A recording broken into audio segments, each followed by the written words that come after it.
2022년 1월 4일 우리에게 주신 하나님의 말씀은 창세기 22장 1절의 말씀이며 주제는 더 큰 믿음, 더 큰 시련입니다. 그 일 후에 하나님이 아브라함을 시험하시려고 그를 부르시되 아브라함아 하시니 그가 이르되 내가 여기 있나이다. 아멘.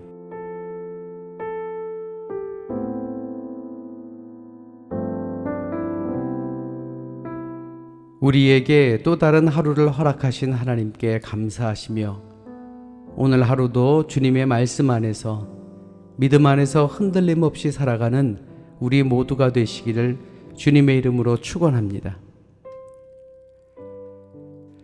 하나님께서는 결코 약한 어깨에 무거운 짐을 올려놓지 않으시는 분입니다.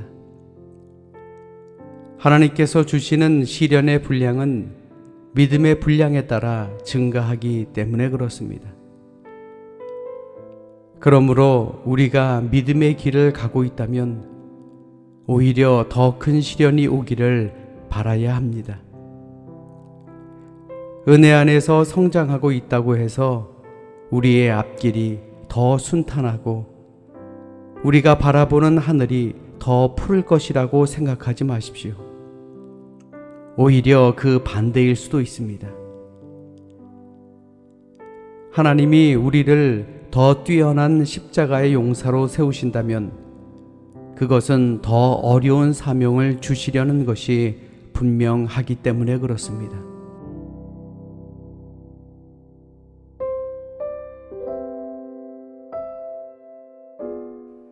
우리는 이삭을 낳고 이스마엘까지 떠나보낸 노년의 아브라함에게 이제는 안식의 때가 찾아왔다고 생각할 수도 있을 것입니다. 그러나 오히려 그 일 후에 하나님께서는 아브라함을 시험하셨습니다. 이 말은 우리가 살아있는 한, 우리가 믿음을 지키고 있는 한 우리는 하나님의 시험에서 자유로워질 수가 없다는 말입니다. 우리는 늘 하나님의 테스트 가운데 살아야 하기 때문에 그렇습니다. 우리의 삶 속에 영적 전투의 깃발은 아직도 휘날리고 있습니다.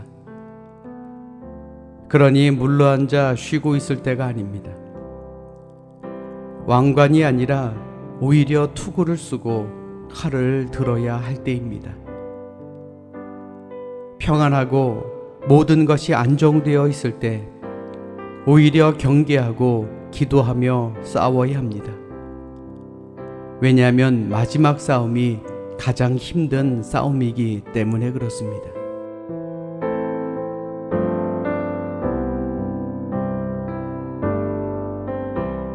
오늘도 우리에게 새로운 하루가 시작되었습니다. 믿음의 사람으로 살아가기에 참으로 힘겹고 어려운 일들도 많을 것입니다.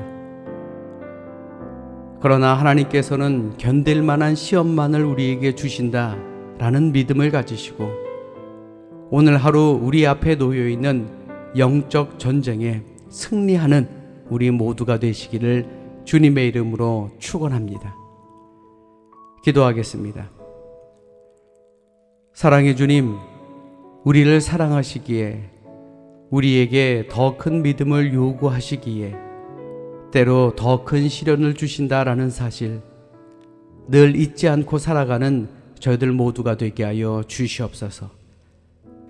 믿음의 검을 들고 이 세상을 향해 나아가는 저희들 모두가 되게 하여 주시옵소서. 예수님 이름으로 감사하며 기도드려 싸움나이다. 아멘.